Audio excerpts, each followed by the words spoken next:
I gripped the steering wheel tighter and checked the clock on my dashboard. 2:47 in the morning. The green glow hurt my eyes after staring at the dark highway for so long. 12 hours behind the wheel, and I still had another 8 to go before I'd reach Seattle. The trailer behind me carried 40,000 pounds of electronics from Denver. TVs, computers, phones, all the stuff people couldn't live without these days. The load was worth more than I'd make in 2 years, which meant I couldn't afford any screw-ups. Interstate 80 stretched ahead like a black ribbon through Wyoming. Nothing but sagebrush and darkness on both sides. No other trucks in sight. Just me and the hum of the diesel engine. My phone started ringing. The ringtone cut through the cab like a knife. I glanced at the screen mounted on my dash. Dad. I pressed the button on my Bluetooth headset. "Hey, Dad." "Bentley." His voice filled the cab through the speakers. "Where are you right now?" Something in his tone made me sit up straighter. Dad didn't call me during runs unless something was wrong. "I'm on 80 heading west. Why? What's going on?" "I need to know exactly where you are, son." I checked the mile markers flashing past in my headlights. "About 60 miles east of Rock Springs." "Dad, what's this about? It's almost 3 in the morning." "I know what time it is." His voice carried that edge I remembered from when I was a kid and had done something dangerous. "You're coming up on a stretch of road I don't like. Need to refresh your memory about some things." "What things?" "The rules, Bentley. The ones I taught you when you started driving long haul." I shifted in my seat. Dad had given me a lot of advice over the years. Most of it made sense. Don't drive tired. Keep your logbook honest. Check your mirrors every few seconds. Basic trucking stuff. But some of his rules were different. Weird, even. I'd figured they came from spending 30 years on the road. Too many lonely nights could mess with anyone's head. "Dad, I remember the rules. Don't worry about me." "Do you?" "Because this stretch between Rock Springs and Green River, it's not like other roads. Things happen out here that don't happen other places." I looked out at the empty highway. Nothing but darkness and my headlight beams cutting through it. "It looks pretty normal to me. That's what makes it dangerous." Dad's voice got quieter, more serious. "Listen to me, Bentley. Rule number 1. Never stop for hitchhikers. Not out here. Not ever." "Dad, I don't pick up hitchhikers anywhere. You taught me that when I was 22. This is different." "How is it different?" Dad went quiet for a long moment. I could hear him breathing through the phone. When he spoke again, his voice sounded older, tired. "I ever tell you about the woman in the white dress?" "No." This was about 15 years ago, July, middle of summer. Hot as hell, and we hadn't seen rain in 2 months. Drought had everything dried up and dying. I kept my eyes on the road, but listened. Dad didn't tell stories often. When he did, they usually had a point. "I was driving this same stretch around 4 in the morning, coming back from a run to Salt Lake. Saw someone on the side of the road about 10 miles west of where you are now. A hitchhiker? A woman, young, maybe 25, wearing a white dress. She was soaked, water dripping off her hair, dress clinging to her like she'd just climbed out of a swimming pool." I frowned. In the middle of a drought? That's what I thought. Didn't make sense. But she was standing there with her thumb out, and she looked like she needed help. So I pulled over. This surprised me. Dad had always been strict about the no hitchhiker rule. "You picked her up?" I did, and I regretted it the second she got in the cab. "Why?" "She was cold. Not just cool. Cold like she'd been sitting in a freezer. And she smelled like pond water, stagnant and green." I checked my mirrors and moved into the left lane to pass a slower truck. The other driver flashed his running lights in thanks as I pulled back over. "What did she say?" I asked. "Not much at first. Just sat there dripping on my passenger seat. I asked her where she was going, and she pointed west, said she needed to get to Green River. That's only about 20 miles. Right. So I figured I'd drop her off and that would be that." But about 5 miles down the road, she started talking. Dad paused again. I could hear the engine noise from his end of the call. He was probably sitting in his garage working on one of his old trucks. Retirement hadn't stopped him from tinkering. She said her name was Sarah, said she'd been walking for 3 days. I asked her where she'd been walking from, and she just stared at me with these gray eyes, empty eyes, like looking into a well. Dad, where are you going with this? Then she said something that made my blood freeze. She said, "They're getting closer, Christian. Every night they get a little closer." I felt something cold crawl up my spine. They? I asked her the same thing. She wouldn't answer, just kept staring out the windshield and dripping water on my floor mats. So I drove. Figured I'd get her to Green River and let someone else deal with whatever was wrong with her. But about halfway there, I looked over to ask if she had anyone I could call when we got to town. The passenger seat was empty. My hands tightened on the steering wheel. What do you mean empty? I mean, she was gone, Bentley. Vanished. Like she'd never been there at all. Except the seat was still wet and the cab still smelled like pond water. That's impossible. That's what I told myself. Figured I'd been driving too long. Hallucinated the whole thing. Except when I got to Green River, I stopped at a diner for coffee. Got to talking with the waitress about my weird night. I didn't want to ask, but I had to. What did she say? She went white as a sheet. Asked me to describe the woman. When I did, she just stared at me. Then she went and got a newspaper from 3 days earlier. Front page had a story about a local girl who'd drowned in the Green River. Car went off the bridge during a flash flood. My mouth felt dry. And? Her name was Sarah, 25 years old. They'd found her body the morning before I picked her up. She'd been dead for 3 days, Bentley. 3 days. I tried to swallow but couldn't. Dad, that's not possible. People don't just... I saw the picture in the paper. Same face, same gray eyes, same white dress they buried her in. There has to be an explanation. I've been looking for one for 15 years. Haven't found it yet. I checked my speedometer. 55 miles per hour. When had I slowed down? I pressed the accelerator and watched the needle climb back to 70. Why are you telling me this now? Because you're driving through her stretch of road. And because things have been getting worse out there lately. Worse how? Other drivers have been reporting strange things. People who shouldn't be there. Cars that disappear.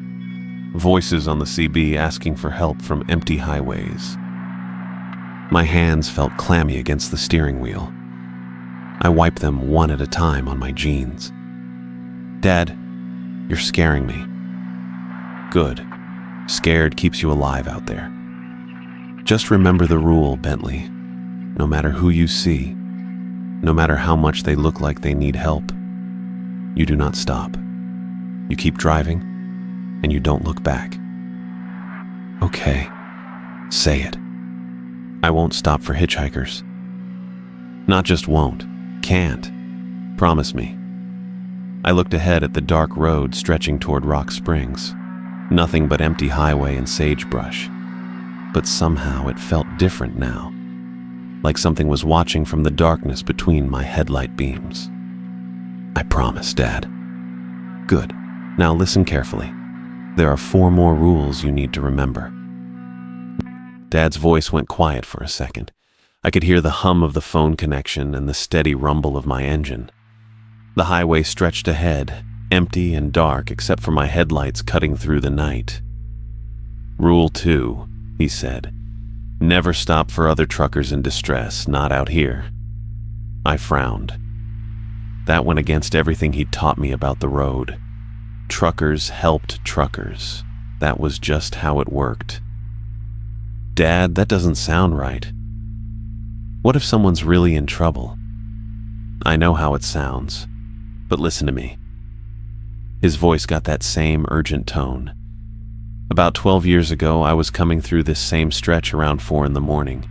Maybe 10 miles past Rollins, I saw taillights up ahead, hazards blinking, big rig pulled over on the shoulder. I could picture it. Every trucker had been there. You see another driver in trouble, you stop. Check if they need help. Maybe give them a ride to the nearest truck stop. Driver was standing behind his trailer, waving at me. Looked like he was trying to flag me down. So I pulled over about 50 feet behind him and grabbed my flashlight. Dad paused. I heard him take a breath. I got out and started walking toward him. Guy was wearing a baseball cap and a dark jacket. Nothing unusual about that. But as I got closer, something felt wrong. He didn't move. Just stood there with his arm up, like he was frozen mid-wave. My speedometer had dropped to 60 without me noticing. I pressed the gas pedal and brought it back up to 70. I kept walking. Had to be maybe 30 feet away from him. But the closer I got, the further away he looked. Doesn't make sense, I know. But that's what happened. What do you mean further away? I mean, I'd take 10 steps toward him and he'd look like he was 40 feet away instead of 20. Took me a while to figure out what was happening. I thought maybe my eyes were playing tricks on me. Been driving all night, you know. So I kept walking. I checked my mirrors. Nothing but darkness behind me. The yellow lines on the road disappeared under my truck in a steady rhythm. How long did you walk? That's the thing. Had to be close to an hour, maybe more. I kept thinking I'd reach him any minute. He never moved, never called out to me. Just stood there with his arm up, and I kept walking toward him like an idiot. The heater in my cab kicked on, blowing warm air across my legs. Outside, the temperature gauge on my dashboard read 28 degrees.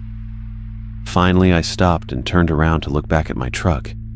Dad's voice got quieter. Bentley, my rig looked like a toy in the distance. Had to be at least 2 miles away, maybe more. 2 miles. That's impossible. I know it's impossible, but that's what I saw.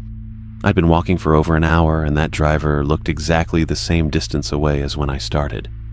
Maybe further. I tried to picture it. Walking for an hour in the dark, chasing someone who never got closer, looking back and seeing your truck shrunk down to nothing. What did you do? I ran back toward my truck as fast as I could. Took me another hour to reach it, and I was running most of the way. When I got there, I was so winded I could barely climb into the cab. Dad stopped talking for a minute. I could hear him breathing. I looked back toward where that driver had been standing. Nothing there, no truck, no guy with his arm up, just empty highway. Maybe he got picked up by someone else. No, I would have seen headlights, would have heard another truck. And Bentley, there weren't any tire tracks on the shoulder where his rig had been parked. I checked with my flashlight. Nothing. I didn't know what to say to that. The whole thing sounded crazy, but Dad wasn't the type to make stuff up, especially not about something like this. So, rule 2 is simple. You see a trucker in distress between Rock Springs and Green River, you keep driving. Use your CB to call it in to Highway Patrol if you want. But you don't stop. Okay. Say it. I won't stop for truckers in distress. Good. Rule 3. Dad's voice got even more serious. You stay in your truck no matter what you see outside. No matter what. I was starting to get a bad feeling about where this was going. There's going to be things out there that don't make sense. People where people shouldn't be. Things that want you to get out of your truck. You don't do it. What kind of things? 2 winters ago, I was coming through during a blizzard. Couldn't see more than 20 feet ahead of me. Snow was coming down so hard I had to drop down to 30 miles per hour. This was near Elk Mountain. I knew that area. The wind could get brutal there, especially in winter. Trucks got blown over regularly. I'm creeping along, trying to stay on the road when I see something in my headlights. A woman standing on the shoulder. She was wearing a summer dress, light blue, like something you'd wear to a picnic. In a blizzard? In a blizzard. No coat, no hat, no gloves. Just this thin little dress. She was soaking wet and her hair was plastered to her head. But here's the thing, Bentley. She wasn't shivering. The heater in my cab suddenly felt too warm. I turned it down a notch. I slowed down even more, thinking maybe she'd been in an accident. Maybe her car went off the road, but I didn't see any other vehicles, and she was just standing there in the snow like it was a sunny day. "Did you stop?" "Almost did. Started to pull over, but something made me hesitate. Maybe it was the way she was looking at my truck. She had this expression on her face. Not scared, not cold. More like she was hungry." I checked my mirrors again. Still nothing behind me, but I kept looking anyway. As I got closer, she started walking toward my truck. Not running, not stumbling like someone who was hurt. Just walking with these slow, deliberate steps. And she was smiling. Smiling. Big smile, like she was happy to see me, but her eyes were wrong. They were too dark. Even in my headlights, I couldn't see the whites of her eyes. Dad paused. I could hear him take another breath. She walked right up to my passenger door and started pounding on it. Not knocking, pounding. Like she was trying to break the glass. I could hear her even over the wind in the engine. "What did you do?" I kept driving, slow, but I kept moving. She walked alongside my truck for maybe a quarter mile, pounding on the door the whole time. Then she just stopped. Stopped? Stopped walking. I watched her in my mirror until she disappeared in the snow. Never saw her again. I realized I was gripping the steering wheel tighter than I needed to. Next morning, I stopped at a truck stop in Laramie, got to talking with a highway patrol officer who was having coffee. Mentioned seeing someone on the road during the storm. He got real quiet and asked me to describe her. And turns out they'd found a woman 2 days earlier. Car had slid off the road near Elk Mountain during another storm. She'd been walking for help and froze to death. They found her body about a mile from where I saw her. 2 days earlier? 2 days. She was already dead when I saw her standing in that blizzard. I didn't say anything. Couldn't think of anything to say. Officer showed me her driver's license photo. Same woman. Same light blue dress. He said they'd found her wearing it when she died. The highway ahead looked darker somehow. Like my headlights weren't reaching as far as they should. So, Rule 3, Bentley. You stay in your truck. I don't care what you see out there. I don't care how much it looks like someone needs help. You keep your doors locked and you keep driving. I understand. Say it. I'll stay in my truck no matter what I see outside. Good. Now Rule 4. This one's the most important. I waited. If something starts following you, especially if it looks like a police car, you speed up. You don't stop. You don't pull over. You keep driving until you reach a truck stop or a town with lights and people. Dad, I can't outrun the cops. I'm not talking about real cops. Real cops have markings on their cars, unit numbers, department names, light bars on top. What I'm talking about is different. My mouth felt dry. I reached for my water bottle and took a sip. About 8 years ago, I was coming through here around midnight. Clear night, no traffic. I see headlights in my mirrors maybe half a mile back. Looked like they were gaining on me. Another truck? No, car, dark colored, maybe black. As it got closer, I could see it had a light bar on top. Looked like a police cruiser. But something was off about it. Off how? No markings, completely blank, and the headlights were wrong, too bright, like they were putting out more light than they should. They hurt to look at in my mirrors. I found myself checking my own mirrors more often. Still nothing back there, but I kept looking. Car pulled up behind me and started flashing its lights. You know, the way cops do when they want you to pull over. But I couldn't see anyone inside it. Windows were too dark. Did you pull over? Started to. Put on my turn signal and began slowing down, but then I heard something on my CB radio. What? Voices. Whispering. Couldn't make out words, but there were definitely voices. Multiple people talking at the same time, all whispering. And the weird thing was, my radio was turned off. I looked at my own CB radio. The power light was off, same as always. I rarely used it anymore. I turned the radio on to see if the voices would get clearer. Soon as I did that, they stopped. Complete silence. But that police car was still behind me, still flashing its lights. So what did you do? I sped up, pushed my truck as fast as it would go. That car stayed right behind me for 40 miles. Never got closer, never fell back. Just maintained the same distance. 40 miles. 40 miles. And the whole time, every few minutes, I'd hear those voices whispering through the radio, even when it was turned off. Dad went quiet for a second. Finally reached the truck stop in Green River. The place was lit up like a Christmas tree, had maybe a dozen other trucks parked there. Soon as I pulled into the lot, that police car disappeared. Disappeared? 1 second it was behind me, next second it was gone. I parked and got out to look around. Nothing. Asked other drivers if they'd seen a police car. Nobody had seen anything. I checked my mirrors again. The road behind me stayed empty, but somehow that didn't make me feel better. So rule 4, Bentley. Something starts following you that doesn't look right. You don't stop. You speed up and you keep driving until you reach people and lights. Dad's voice came through the headset, steady and certain. Had to hit 90 before that thing finally gave up the chase. 90. I'd never pushed my rig that hard on this stretch of highway. The speed limit was 80, and even that felt risky with a full load in winter conditions. The cruiser just vanished, Dad continued. 1 second it was there in my mirrors, next second nothing, like it never existed at all. I checked my speedometer, 72 miles per hour. The truck handled smooth at this speed, but the thought of pushing it to 90 made my hands tighten on the wheel. Why are you telling me this now? I asked. Dad was quiet for a moment. I could hear him breathing through the connection, that familiar pause he always took before saying something important. Because you're in it now, son. The heart of it. The heart of what?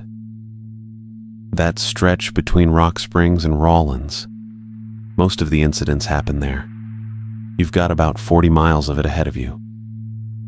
I glanced at my GPS. He was right. The little blue line showed Interstate 80 cutting straight through empty country with Rawlins still 38 miles away. Nothing but darkness on both sides of the highway. Dad, I know how it sounds, he said, but I've been driving this route for 30 years. I've talked to other drivers. We compare notes at truck stops, share stories over coffee. This isn't just me, Bentley. This is real. The conviction in his voice stopped my argument cold. Dad wasn't the type to make things up. He'd taught me to check my load securely, to inspect my tires before every trip, to keep my logbook accurate down to the minute, everything practical, everything by the book. The rules I gave you, Dad said. They're not suggestions. You follow them exactly, no exceptions. I understand. Do you? Because when you're out there alone and something starts walking toward your truck, you're going to want to help. That's human nature. But you can't. You keep driving. I thought about the woman in the blue dress, standing in a blizzard without shivering. The driver who seemed to move further away the closer Dad got to him. The voices whispering through a turned-off radio. What if I don't see anything? I asked. What if nothing happens? Then you call me from Green River and tell me you had a boring drive. That's the best possible outcome. A semi passed me going the other direction, its headlights sweeping across my windshield for a brief second. Then the darkness closed in again. No other traffic visible in either direction. How long have you known about this? I asked. The incidents? Started hearing stories maybe 20 years ago. Didn't believe them at first. Thought drivers were just tired seeing things. Then I had my first encounter. The hitchhiker, Sarah. That was the first, but not the last. Dad's voice got quieter. There were others, Bentley. Things I didn't tell you about. Things I'm not going to tell you about tonight. That sent a chill through me. If Dad was holding back stories, they had to be worse than what he'd already shared. The important thing is you know the rules now, he said. You follow them, you'll be fine. Most drivers who have problems, they don't know what they're dealing with. They stop when they should keep going. They get out when they should stay in. And the ones who do know, they drive through without incident. The rules work, son. They've kept me safe for 15 years. I checked my mirrors again. Empty road behind me, empty road ahead. Just the steady rhythm of my diesel engine and the hum of tires on asphalt. "You still there?" Dad asked. "Yeah, I'm here." "Good. Now listen, you keep driving. Don't stop for anything between now and Green River. You see something that doesn't look right, you remember the rules, and you call me when you reach the truck stop. What if I can't reach you? You'll reach me. I'll be waiting." The GPS showed 36 miles to Rawlins. From there, it was another 24 miles to Green River. An hour of driving, maybe a little more. "Dad? Yeah? Thanks for the warning. That's what fathers do. They prepare their sons for what's coming." The line went quiet for a moment. I could hear the faint static of the connection, the background noise of Dad's house. "I love you, Bentley. Drive safe." "Love you too, Dad." The connection ended with a soft click. The headset went silent except for the ambient noise of my truck. Diesel engine rumbling steady at 1800 RPMs, wind whistling around the cab, the soft hiss of air brakes maintaining pressure. I was alone now. I tried to focus on normal things, checked my gauges, oil pressure good, coolant temperature normal, air pressure holding steady. The load felt secure behind me. No shifting or settling, everything running smooth. But Dad's voice kept echoing in my head. The absolute certainty when he talked about the woman who'd drowned 3 days before he picked her up. The way his tone changed when he described the trucker who seemed to move further away. The fear I'd heard when he talked about the police cruiser with no one inside.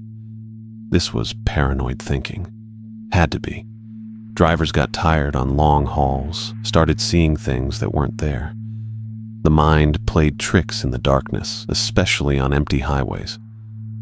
Dad had probably dozed off for a second and dreamed about picking up a hitchhiker. The newspaper story was just coincidence, but even as I told myself that, I couldn't shake the conviction in Dad's voice. He'd sounded completely certain.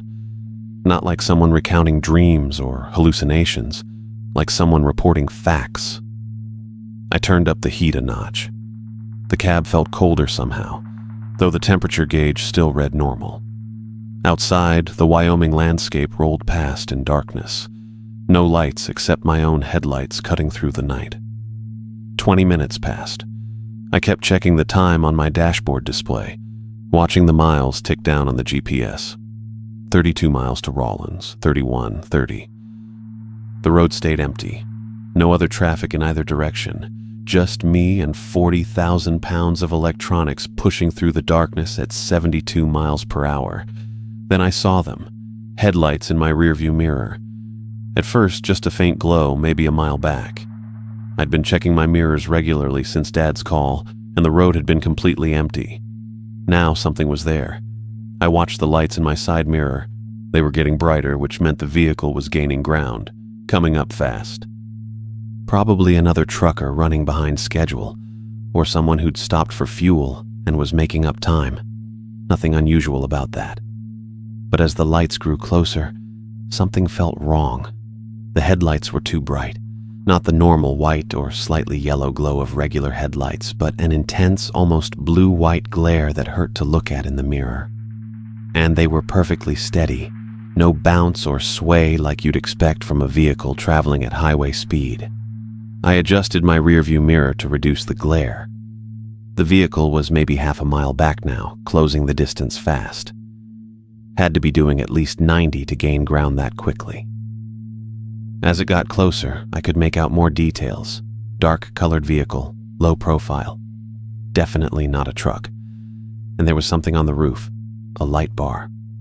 Police cruiser. My first thought was relief. Just a cop running code to some emergency. He'd pass me and disappear ahead, probably wouldn't even notice my speed. But as the cruiser drew closer, I could see it more clearly in my mirrors. The vehicle was completely black. not dark blue or dark gray like most police cars, but flat black.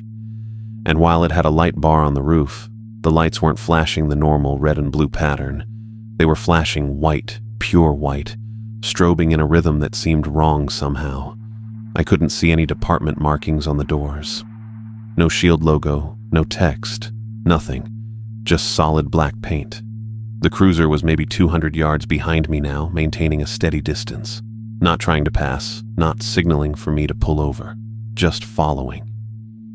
I thought about Dad's fourth rule. Something starts following you that doesn't look right, you don't stop. You speed up and keep driving until you reach people and lights. But this was a police car. Had to be. What else could it be?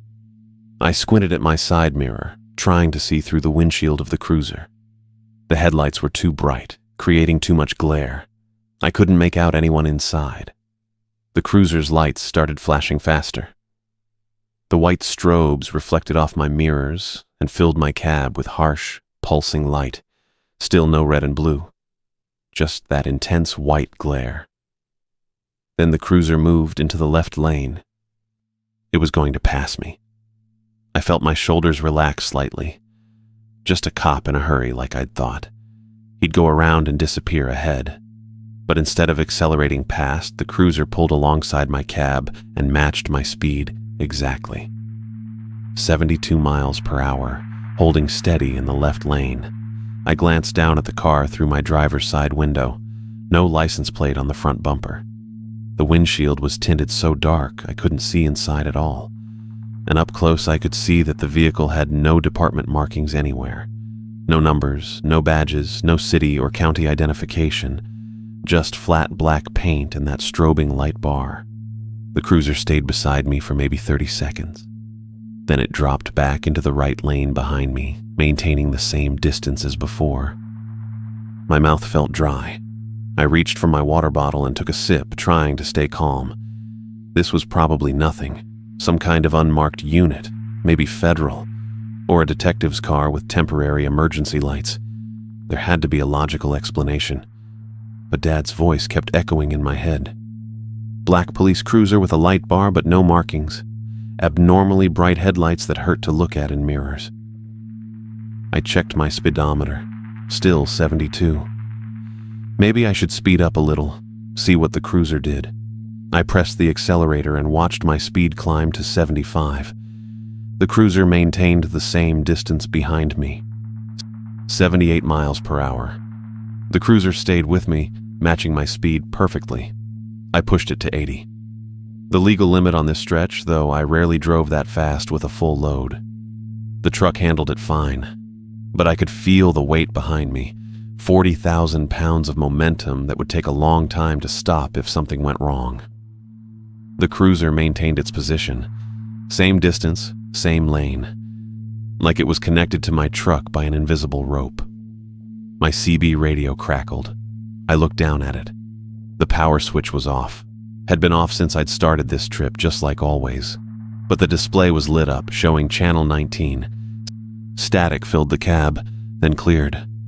A voice came through the speaker. Need assistance on Interstate 80. The voice was faint, distorted. Could have been male or female. Hard to tell with the static. Vehicle disabled eastbound, mile marker 207. I glanced at the mile markers flashing past in my headlights. I was at mile marker 212. 207 was 5 miles behind me. Please respond. Need assistance. The voice repeated the same message, exact same words, same inflection, like a recording playing on loop. I reached down and switched the CB to the off position. The display went dark, but the voice continued.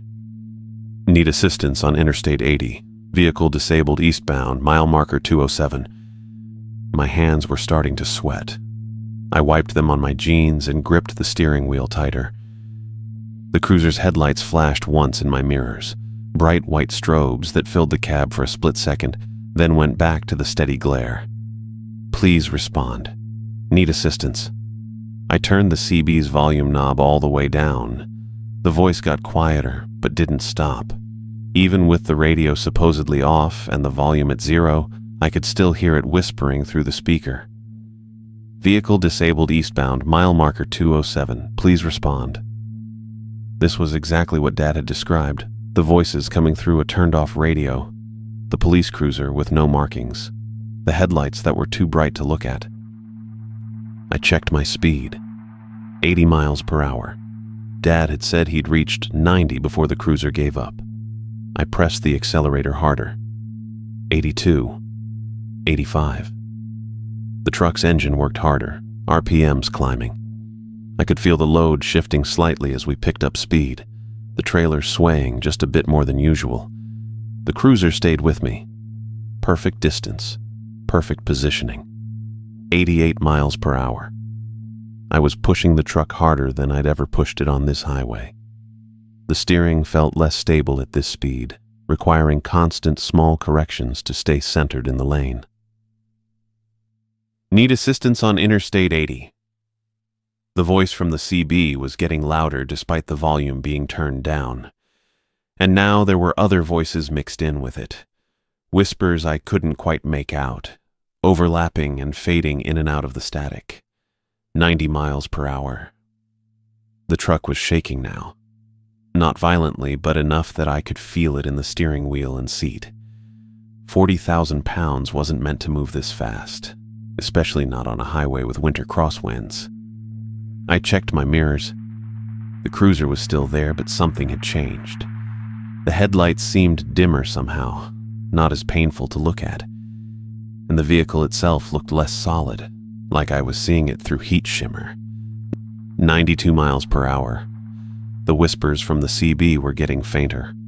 I could still hear them, but they sounded more distant, like voices calling from the bottom of a well. 95. The cruiser's headlights flickered. Not the deliberate strobing from before, but an unstable flicker like a fluorescent bulb about to burn out. I pushed the accelerator to the floor. The engine roared, RPMs climbing toward the red line. 98 miles per hour. 99. 100. I looked in my rearview mirror. The road behind me was empty. I kept the speedometer at 100 for another 30 seconds, watching the empty road stretch ahead in my headlights. The engine was screaming, RPMs buried in the red, but I didn't want to slow down too fast. Dad had said 90 worked for him, but that didn't mean whatever had been following me was really gone. The CB radio stayed quiet. No voices, no static, just the hum of the turned-off channel. I reached over and switched it completely off, then back on. Nothing. Channel 19 showed clear. I eased off the accelerator. 95. 90. The truck stopped shaking as much, and I didn't have to fight the steering wheel to keep it straight. 85. The engine noise dropped back to normal levels. My hands were cramped from gripping the wheel. I flexed my fingers one at a time, keeping my eyes on the road. The headlights showed the same empty asphalt they'd been showing for the last hour. White lines, yellow center stripe, black road surface, nothing else.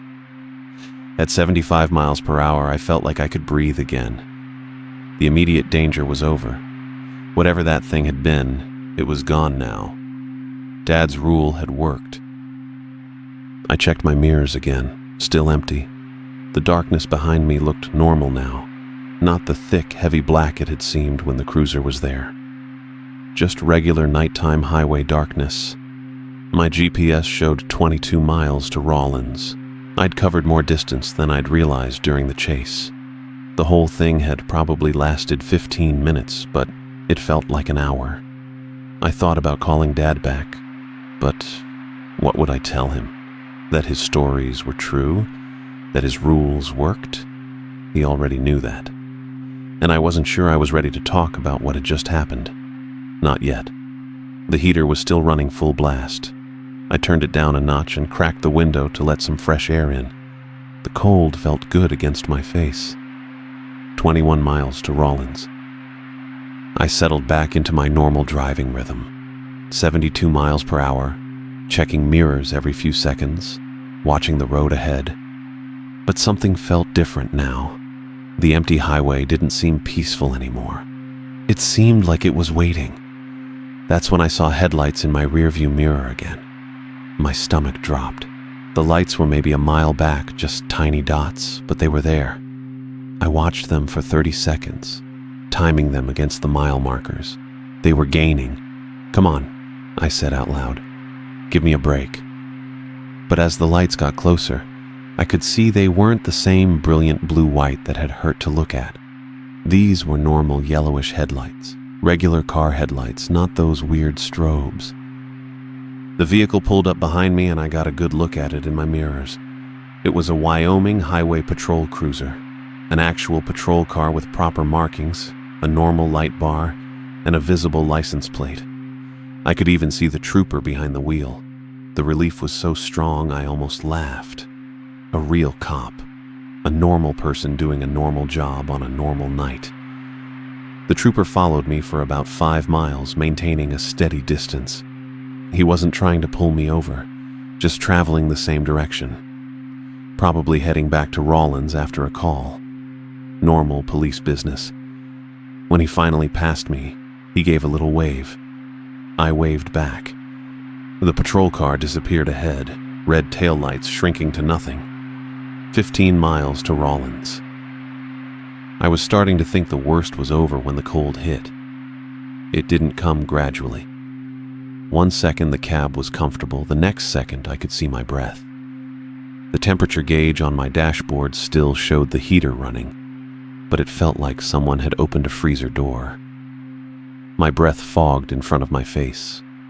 I turned the heater up full blast, but the cold kept getting worse. Frost started forming on the inside of my windshield, thin white lines spreading across the glass. I hit the defroster and cranked the fan to maximum. The frost cleared in patches, but it kept coming back. I'd never seen anything like it. The outside temperature was only 28 degrees, cold but not Arctic, and my heater was working fine. That's when the radio started up again. Static first, low and steady. I looked down at the CB. It was still turned off, but the display was lit up and showing channel 19. The volume knob was at 0, but I could hear the static anyway. The whispers came next. Soft at first, just underneath the static. I couldn't make out words, but there were definitely voices. Multiple voices, all talking at once. I reached for the radio to turn it completely off, but my hand stopped halfway there. The voices were getting clearer, and I thought I heard something familiar. Bentley. My name. Clear as anything. A woman's voice, soft and sad. "Bentley, please." I jerked my hand back from the radio. The frost on my windshield was getting thicker despite the defroster running full blast. I had to lean forward to see through the clear patches. "Help us, Bentley." More voices joined in. Men, women, even what sounded like children, all saying my name, all asking for help. The static got louder, but the voices cut through it. I checked my mirrors. Empty road behind me, but that didn't mean anything. The first cruiser had appeared out of nowhere, too. The speedometer read 72. I pressed the accelerator and watched it climb. 75, 80. The voices got more urgent. "Bentley, don't leave us. We need you. Please stop." 85 miles per hour. The frost on my windshield started melting, but the cold in the cab got worse. I could barely feel my fingers on the steering wheel. 90 miles per hour. The voices were shouting now, overlapping each other, all saying my name. The static was so loud it hurt my ears, but I couldn't reach for the volume knob. Every time I tried to move my right hand, the truck started to drift. That's when I saw the headlights behind me. Not the normal yellow headlights of the highway patrol car. The brilliant blue-white strobes that made my mirrors useless. The black cruiser was back, maybe 200 yards behind me, matching my speed exactly, 95 miles per hour. The voices on the radio were screaming now, a wall of sound that filled the cab. My name, over and over, mixed with pleas for help and words I couldn't understand. The cruiser moved into the left lane and started pulling alongside me. I could see it in my peripheral vision, a black shape with those blazing headlights. But when I tried to look directly at it, my eyes wouldn't focus. It was like trying to look at the sun. 100 miles per hour. The truck was shaking again, the steering wheel fighting in my hands. The engine was screaming, but the cold in the cab was so intense I couldn't feel my feet on the pedals. The cruiser was right beside my cab now, keeping perfect pace. The radio voices reached a crescendo, all screaming my name at once, and then suddenly cut off.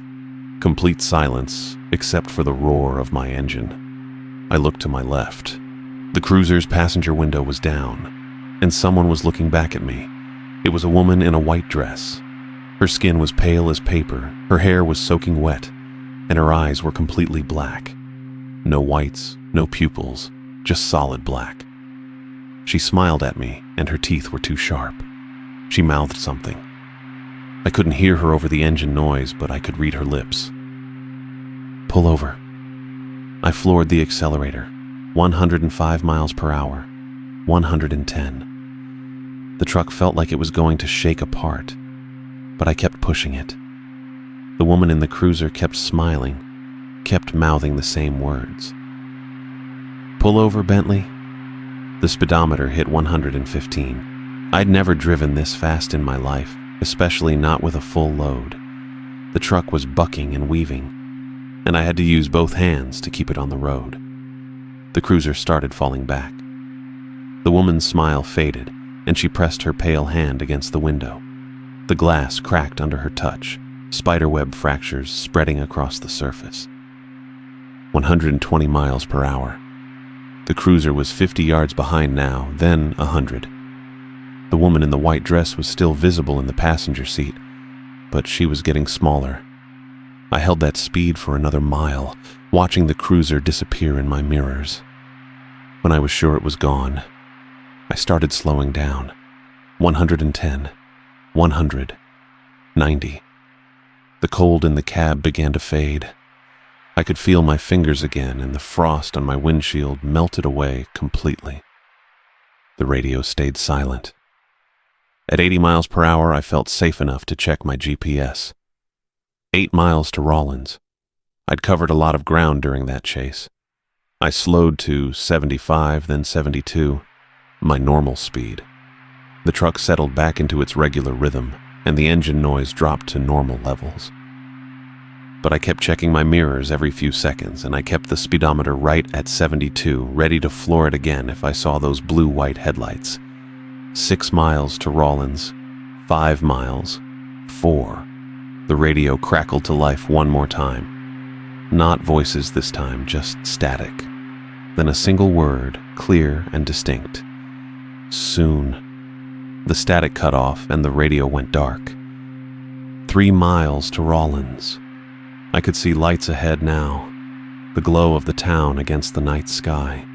Street lights, house lights, the bright fluorescent glare of gas stations, normal lights from normal places where normal people lived normal lives. 2 miles. The first buildings appeared alongside the highway. A truck stop, a McDonald's, a motel, all lit up and welcoming. 1 mile. I was going to make it to Rawlins. The worst stretch was behind me. That's when I saw her. She stood on the right shoulder about a quarter mile ahead, perfectly still in the beam of my headlights. A woman in a white dress, exactly like the one I'd seen in the cruiser. But this one was standing on the road, waiting. Her dress was soaking wet despite the clear night. Her long dark hair hung in dripping strands around her face. And even from a quarter mile away, I could see her eyes, completely black, like holes cut in her face. She wasn't moving, wasn't waving for help. She was just standing there, watching my truck approach, waiting. I should have slowed down. Every instinct screamed at me to hit the brakes, to stop, to see if she needed help. The woman stood there in that soaking white dress, her black eyes fixed on my truck, and something deep in my chest pulled me toward her. But Dad's voice cut through the impulse like a knife.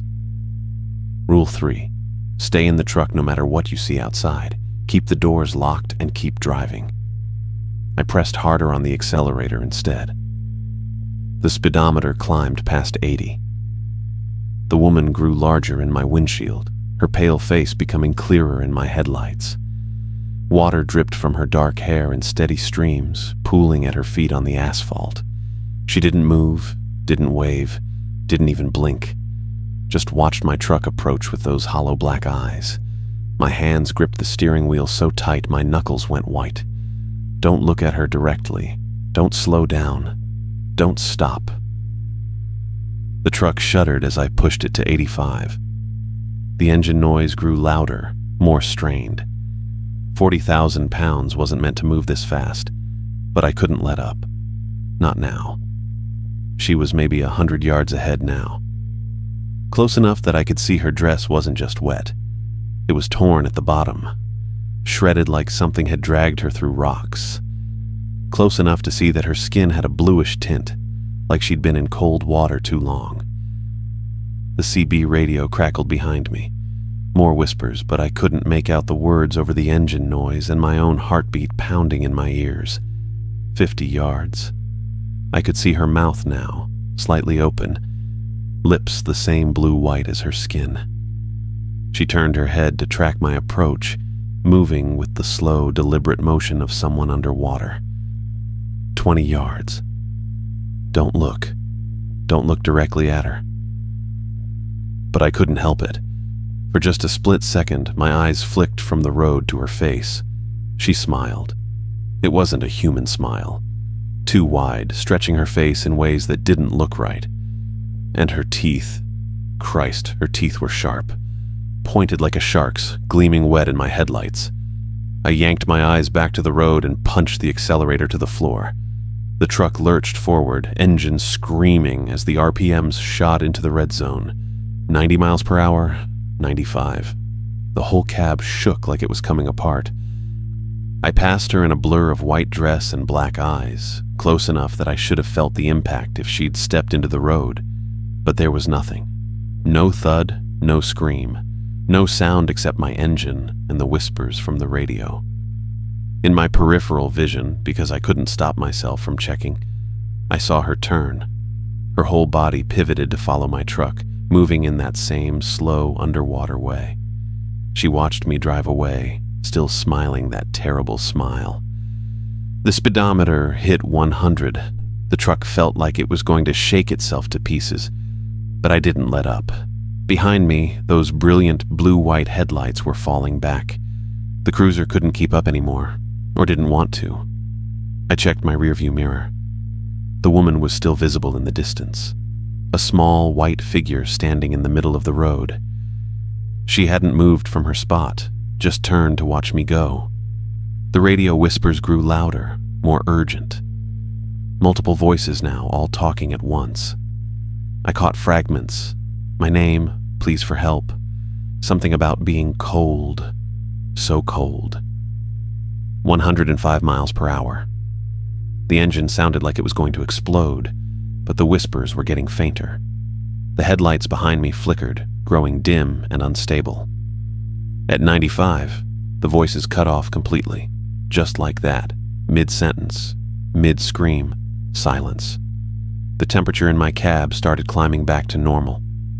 The frost on my windshield melted away in seconds, leaving clear glass. I could feel warmth from the heater again, could move my fingers without pain. I checked my mirrors one more time. Empty road, no headlights, no woman in white, nothing but darkness and asphalt stretching behind me. But I kept my speed up anyway. 90, 85. Still way too fast for a loaded truck, but I wasn't taking any chances. My hands were shaking so bad I had trouble keeping the wheel steady. Sweat soaked through my flannel shirt despite the cold I'd just been through. The GPS showed 22 miles to Green River. 22 miles to safety, to lights and other people and normal things that made sense. I maintained 80 miles per hour for the next 10 miles, checking my mirrors every few seconds. The road stayed empty. No pursuing headlights, no voices on the radio, no women in white dresses. Just me and the highway, and the steady hum of my engine.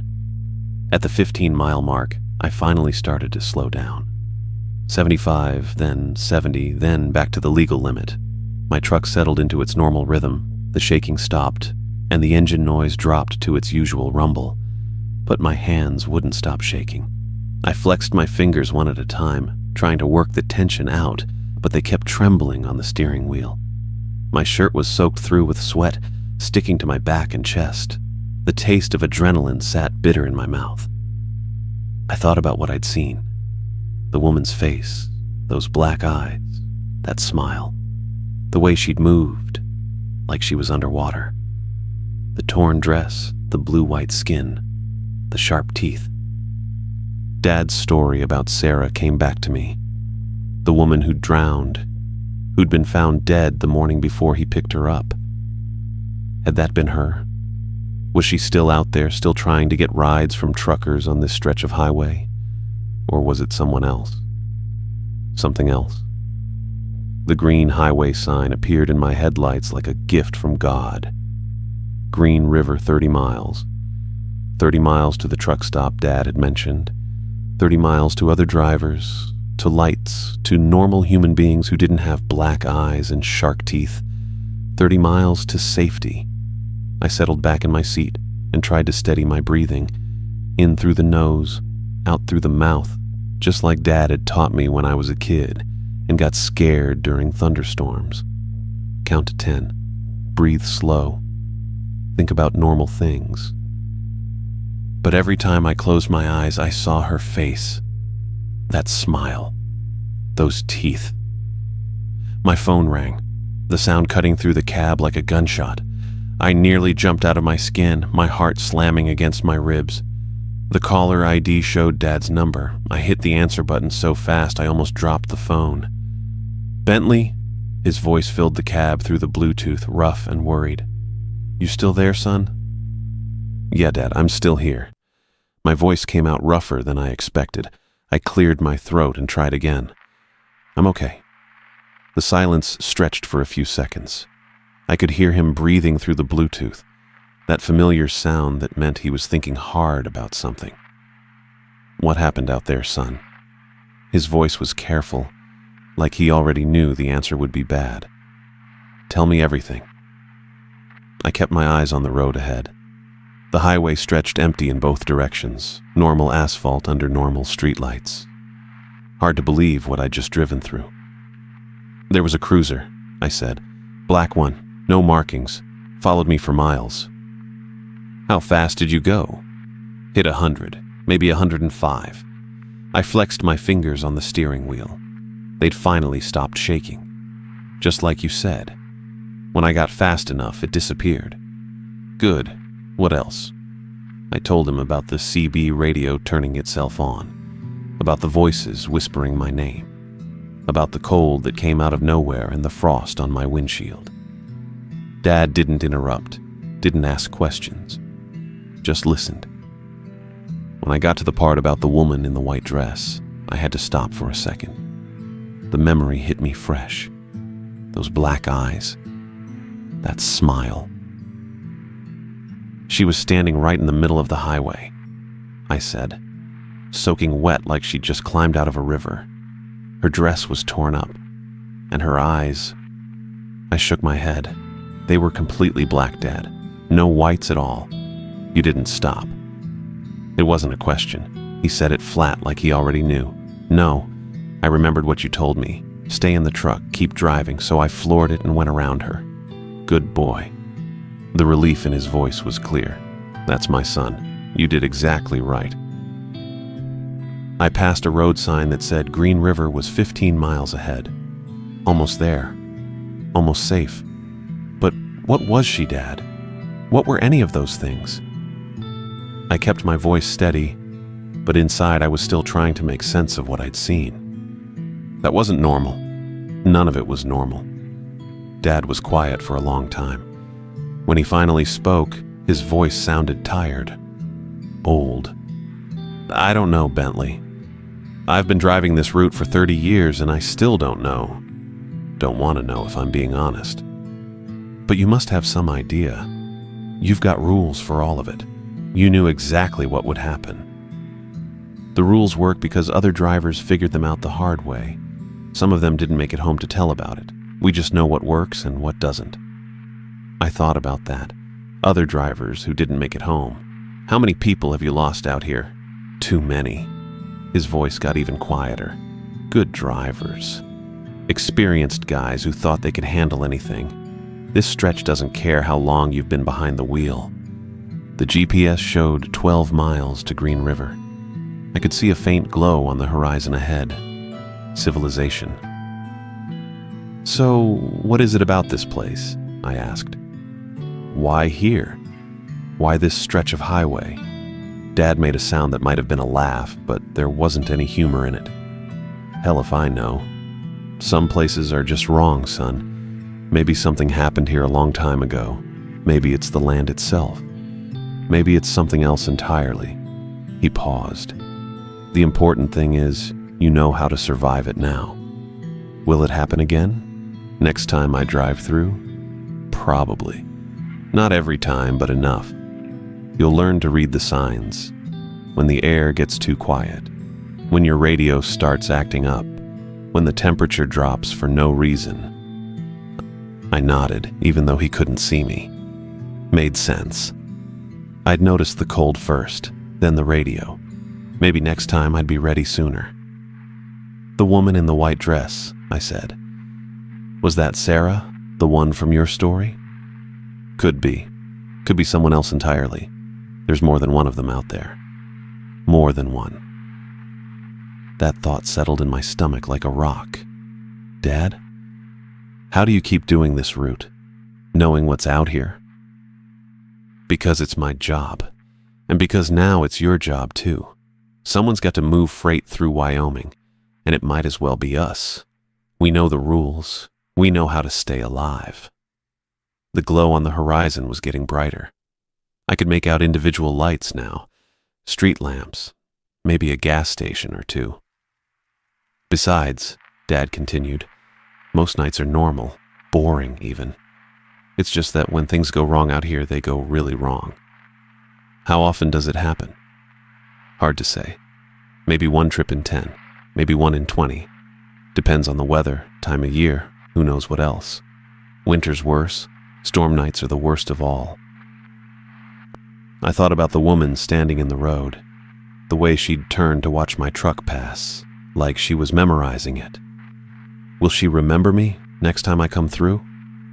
Dad was quiet for so long I thought the call had dropped. Then he cleared his throat. I don't know, son. I hope not. The Green River exit was coming up. I could see the truck stop Dad had mentioned, bright fluorescent lights and a parking lot full of big rigs. Normal trucks driven by normal people who probably thought the worst thing on the highway was black ice or a blown tire. I'm almost to Green River, I said. Good. Pull in, get some coffee, walk around for a few minutes. Let yourself remember what normal feels like. I took the exit and rolled into the truck stop parking lot. Other drivers were walking between their trucks in the building. A few were checking their loads or doing pre-trip inspections. Everything looked exactly like it should. I'm here, I said, safe and sound.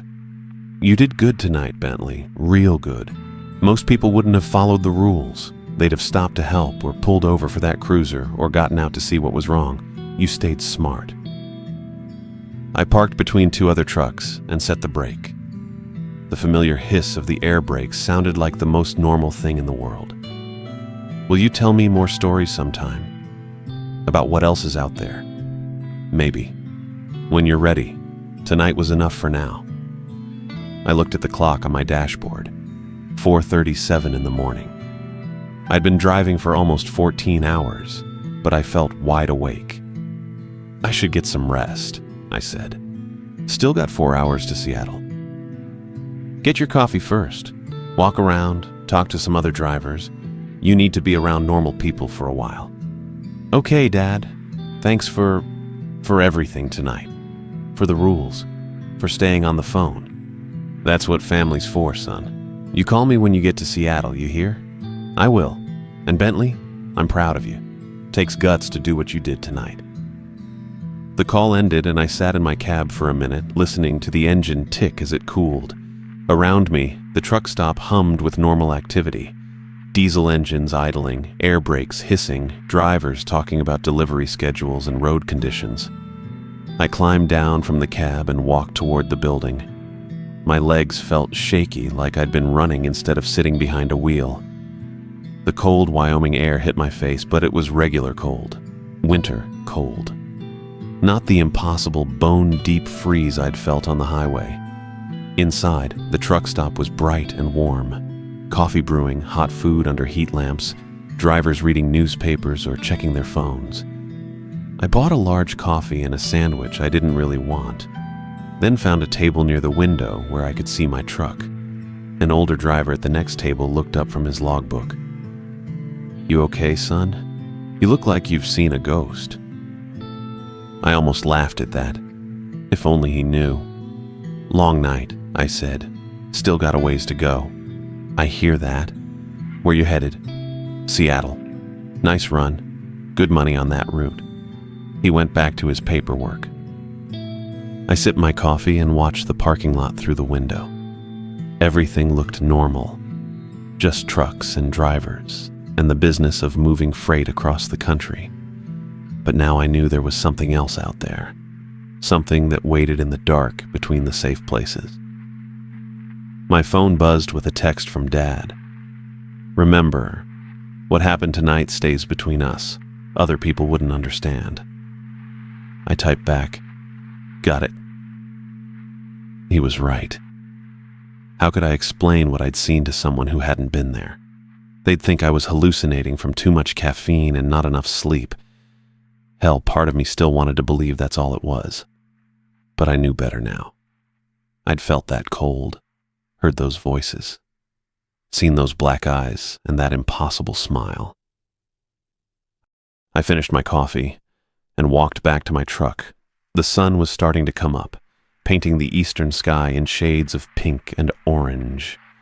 In daylight, the highway looked normal again, just asphalt and painted lines and the occasional car heading to work or wherever people went at dawn. I climbed back into my cab and started the engine. The familiar rumble was comforting. This was my world. The truck, the road, the job of getting cargo from point A to point B. Everything else was just something to survive. The GPS showed 3 hours and 42 minutes to Seattle. I pulled out of the truck stop and merged back onto Interstate 80, heading west toward Utah. In my mirrors, Wyoming fell away behind me, looking peaceful and ordinary in the morning light. But I knew I'd be back. This was my route now, and there was freight to move. Next time, I'd be ready. I knew the rules. I knew what to watch for. And I knew that sometimes the most important thing wasn't understanding what you were up against. Sometimes it was just staying alive long enough to drive away from it. The highway stretched ahead, empty and normal. I settled into my driving rhythm and tried not to think about what would be waiting for me the next time I drove through Wyoming in the dark. Miles passed. The sun climbed higher, burning off the last of the night. By the time I crossed into Utah, the terror of the past few hours felt distant, almost dreamlike. But I knew the memory would stick. Those whispers saying my name, the impossible cold, the woman in white standing in the road with her black eyes and sharp teeth. I'd carry those memories with me forever. They'd make me a better driver, a more careful one. They'd keep me alive on future runs through that stretch of highway where normal rules didn't apply. My phone rang through the Bluetooth. Dad's number again. "Hey," I said. "Just wanted to check on you one more time. How you feeling?" "Better. Tired, but better. The sun helps. It always does. Daylight makes everything seem normal again. Will I ever get used to it? To knowing what's out there?" You learn to live with it. Focus on the job, follow the rules, and remember that most of the time the highway is just a highway. I nodded and adjusted my grip on the steering wheel. "Thanks, Dad, for everything. Drive safe, son. Call me from Seattle." I pulled into the passing lane to get around a slow-moving RV. The morning traffic was picking up as I got closer to Salt Lake City. My phone buzzed with Dad's ringtone again. "Yeah, Dad?" Just wanted to make sure you're still doing okay out there." "I'm good. Better, actually. The sun's helping. It always does. Daylight has a way of making everything seem manageable again." I checked my mirrors and moved back into the right lane. The RV driver gave me a wave as I passed. Normal stuff. Regular people doing regular things. "Dad, can I ask you something?" "Course you can. How many other drivers know about this? About what happens on that stretch?" He was quiet for a minute. I could hear the TV in the background at his house. Some morning news show. "More than you'd think. Less than there should be." "What do you mean?" "Well, the ones who've been driving long enough, who've done that route enough times, most of them have stories. Maybe not as clear as what happened to you, but they've seen things, felt things. Most of them just change routes after a while. They stop driving through Wyoming. The smart ones do. Take I-70 through Colorado instead, or go north through Montana. Adds time and miles, but some things are worth the detour." I shifted in my seat and adjusted my grip on the wheel. The Utah landscape rolled past my windows, all red rock and desert under the morning sun. Beautiful country, normal country. But you kept driving it. Had to. It's the fastest route from Denver to the West Coast. Time is money in this business, you know that. And besides, once you know the rules, once you really understand them, it's manageable. Scary as hell, but manageable. How long before it stops bothering you? It doesn't stop bothering you. You just learn to live with it, like knowing there are bears in the mountains or sharks in the ocean. They're there, they're dangerous. But if you're careful and you know what you're doing, you can coexist. I passed a sign for Salt Lake City, still had about 6 hours to Seattle. The familiar rhythm of the road was settling back into my bones. Mile markers, exit signs, other trucks, the normal world. "Dad," those voices on the radio. They knew my name. "Yeah, they do that." "How?" "I don't know, son. I've been thinking about that for 30 years and I still don't have an answer. Maybe they hear us talking. Maybe they know things we don't. Hell, maybe they're connected to the highway somehow, picking up information from truckers who didn't make it through." That thought made my stomach clench. You think some drivers don't make it? I know some don't. You hear stories at truck stops. Driver found dead in his cab, no explanation. Truck found empty on the side of the road, driver never seen again. Official reports always blame fatigue or medical events, but we know better. Jesus. That's why the rules matter, Bentley. That's why I needed to make sure you understood them.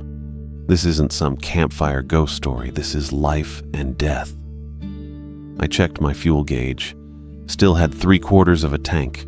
Plenty to get to Salt Lake if I needed to stop. "Do you think Mom knew about what you dealt with out here?" Dad went quiet again. When he spoke, his voice was softer. "Your mother was a smart woman. She knew I had rough nights sometimes. Knew there were trips that shook me up more than others. But I never told her the details. How could I? She would have worried herself sick every time I left for a run. Maybe she would have understood. Maybe. Or maybe she would have asked me to find a different job, and we couldn't afford that back then. Sometimes protecting the people you love means carrying the weight yourself." I thought about that as I passed another trucker heading east. Wondered if he knew about the Wyoming stretch. Wondered if he'd ever seen things that couldn't be explained.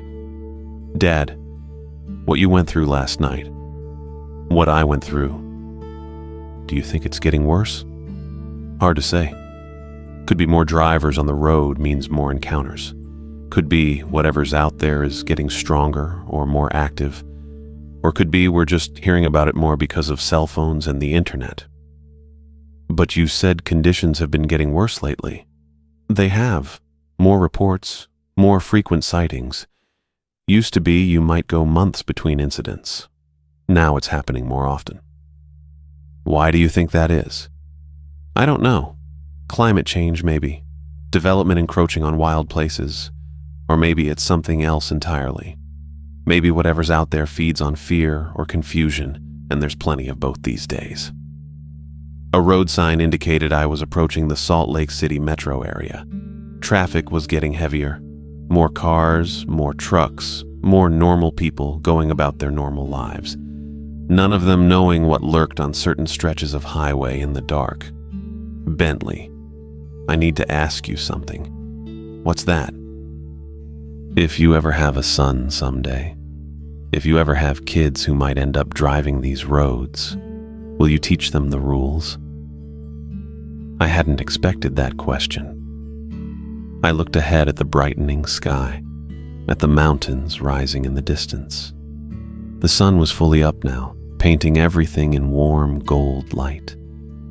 You want me to pass this on? I need you to. See, that's how this works. That's how it's always worked. One generation teaches the next. The knowledge gets handed down because it has to. Because if it doesn't, people die. How long has this been going on? Long as there have been roads through that country, I'd imagine. Maybe longer. My father told me some of the rules when I started driving. His father told him. Goes back generations. Your dad knew about this?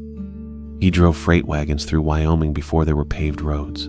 Said the same things happened then. Different details, but the same basic pattern. Things that shouldn't be there. People who weren't quite people. The need to keep moving and not stop to help. I thought about my grandfather, who I'd barely known. He died when I was young. I remembered him as a quiet man who always seemed to be listening for something. So this is like a family tradition? It's bigger than family. It's a responsibility. Every driver who learns the rules and makes it through has an obligation to teach them to the next person who needs them. And you think I'll need to teach them someday? I hope not. I hope you find a different route or a different job before you have to worry about it. But if you don't, if you keep driving that stretch, then yeah. Someday you might meet a young driver who's about to make that run for the first time. And when you do, you'll need to share what you know. I nodded, even though he couldn't see me. I understand. Do you promise me that if the time comes, you'll pass on the rules? I promise. Good. That's all I can ask. We drove in comfortable silence for a while. I watched the landscape change as I moved deeper into Utah. Desert gave way to more populated areas, exit signs for suburbs and shopping centers, the ordinary world reasserting itself. Dad? Yeah? Thank you for the rules, for calling me, for making sure I knew what I was getting into. I don't want to think about what would have happened if I'd been unprepared. You don't need to thank me. That's what fathers do. We prepare our kids for the dangers we know about. Most fathers don't have to worry about supernatural hitchhikers. He laughed, a sound I hadn't heard in our conversation until now. Most fathers don't have sons who drive trucks through haunted stretches of highway either. Is that what it is? Haunted? I don't know what else to call it. Something happened in that country. Maybe lots of somethings over the years, and whatever it was left a mark that won't fade. I thought about the woman in the white dress, about her black eyes and pointed teeth, about the way she'd smiled when she'd mouthed, "Pull over." Will I ever understand it? What those things actually are? Probably not. I've been thinking about it for 30 years, and I'm no closer to answers than I was the first time I saw Sarah. But understanding isn't the point. Survival is the point. Getting through alive is the point. And the rules work. The rules work. They were paid for with the lives of drivers who figured them out the hard way. Honor that by following them and teaching them when the time comes. Another sign flashed past. Salt Lake City, 15 miles. I was making good time. Would be in Seattle by early afternoon if traffic cooperated. I should probably let you get some rest, I said. You've been up all night worrying about me. I'm fine. But you're right, I should try to get some sleep. Call me when you get to Seattle. Let me know you made it safe. I will. And Bentley, what happened last night, what you saw and experienced, keep it to yourself. People who haven't been through it won't understand. They'll think you're crazy or making it up. I know. Drive safe, son. I love you. Love you too, Dad. The line went quiet. I touched the button on my steering wheel to end the call and settled back into my seat. The morning sun was warm on my face through the windshield. Traffic flowed around me in predictable patterns. Everything was normal and rational and explainable. But I knew I'd never be quite the same. I'd seen things that shouldn't exist. I'd felt the cold that came from somewhere other than winter air. I'd heard voices that belonged to people who might not be people at all. And someday, if Dad was right, I'd meet another driver who was about to face that stretch of highway for the first time. Someone young and confident and unprepared. And I'd have to find a way to explain the unexplainable. I'd have to convince them that the rules weren't suggestions, but requirements for survival. I'd have to become the voice of experience, the keeper of knowledge that sounded insane, but could save lives. The thought was both terrifying and strangely comforting. I wasn't alone in this. I was part of something bigger, older than I'd imagined. A chain of drivers stretching back generations, each one passing on hard-won wisdom to the next.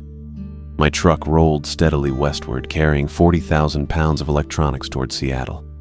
But it was carrying something else now, too. The weight of knowledge, the responsibility of survival, the understanding that some things in this world couldn't be explained, only endured. And someday, when I met that young driver who reminded me of myself just 24 hours ago, I'd find the words to prepare them for what waited in the dark. I'd teach them the rules that had kept me alive. I'd make sure the knowledge didn't die with me. Because that's what you do when you've seen the impossible and lived to tell about it. You make sure the next person has a fighting chance.